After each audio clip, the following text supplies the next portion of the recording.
Lesson 1 in the art book, making a watercolor painting. I'm not good at using with a paintbrush. Well, they're going to show a proper technique. So, you ready to go? Ready.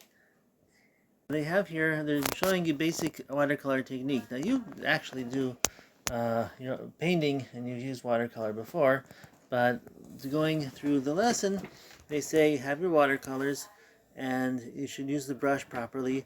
They're saying here, when you use the brush, use it lightly, don't smash it down. But I like to. When you draw, But that's my favorite thing to do. But that's not the proper technique when you're painting. It's like with drawing. Remember I showed you the pencils? You do them very smooth, and it comes out better in the end. So I guess. Speaking of that, last night I broke a pencil. Yeah, well, that you were just playing, and so, but when you paint, you're supposed to use the brush lightly. I guess it has a better control using the tip. If you just smash it down, it's kind of like sloppy. I like this.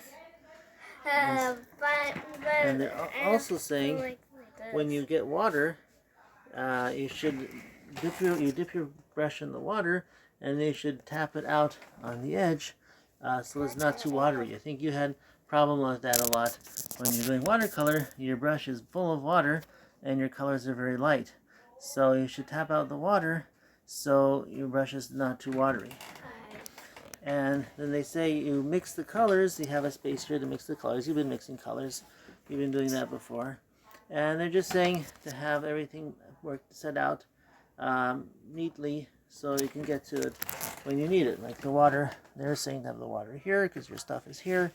And your napkin, you need to wipe something. And so that's making a nice workspace to do your drawing. And so the drawing that we're supposed to do, they said, to tell a picture of where you live. So I know you usually like to draw a picture of the house, and that's probably okay. No. But the one in example looks like more of a scene from the city. So if you want to make like a scene, what Blaine looks like, that's also okay. What's it called? How about the park? The beach. No, the Blaine Beach is the Blaine Park. Oh, the Lincoln Park. Lincoln Park. Yeah, so there's a That's hard. Well, Just full of trees, though. Well, if you want to do that... Can I just make my own, Make it look like Blaine, though. It's supposed to be something like the place where you live. But it doesn't have to be an exact picture of a specific place. Then Lincoln Park.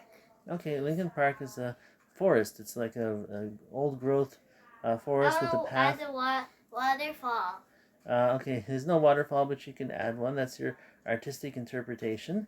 And they do have, by the way, a frisbee course there. People play frisbees there. I don't know if you want to show that. That's too hard to make. Okay, well, it's up to you. So let's get started and show us your impression of what Lincoln Park looks like. All right. Well, that looks like a tree next to the waterfall. That's the tree trunk. Remember to use the brush lightly. Lincoln Park has some big trees. Yeah. We just want to put one little tree.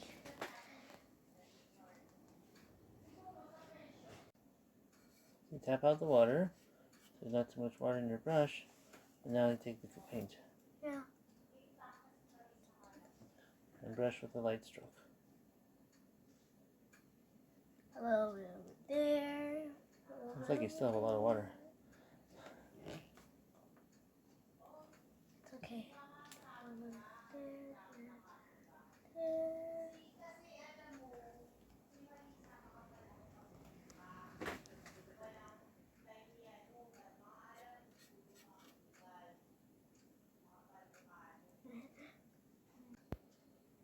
I see you've got a perspective there, one tree behind the other. Mm-hmm. That's pretty good.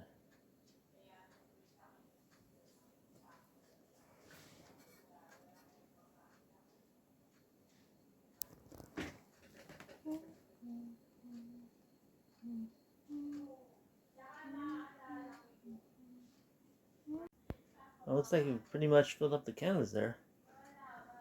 Is it about getting done?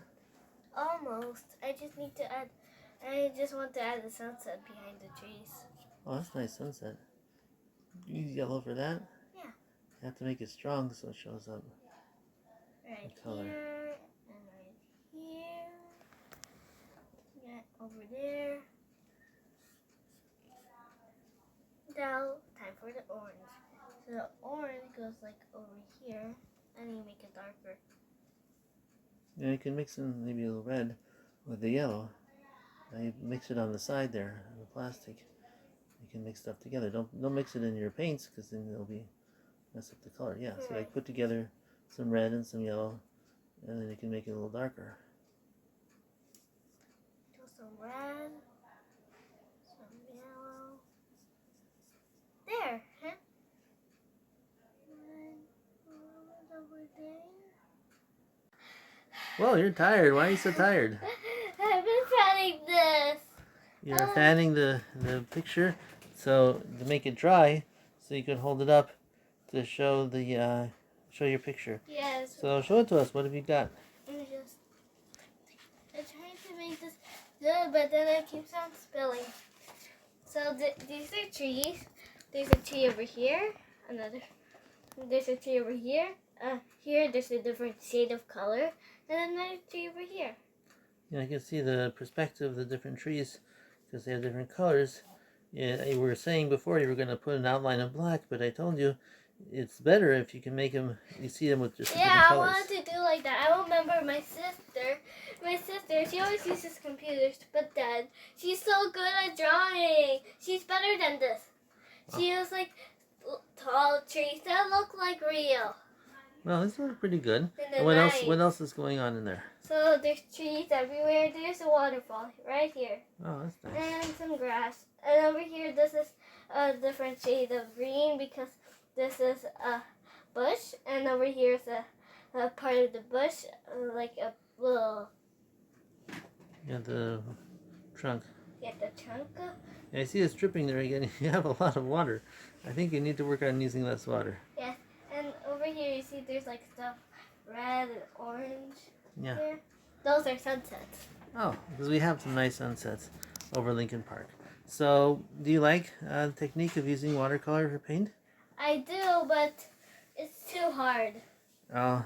I'm not good at using a paintbrush. Well, in practice you'll get better. What else would you like to paint with watercolor? What else would you paint? Heart? Yes. Okay. So, Hugs. yeah. I had to paint a hug. So, bye. Bye.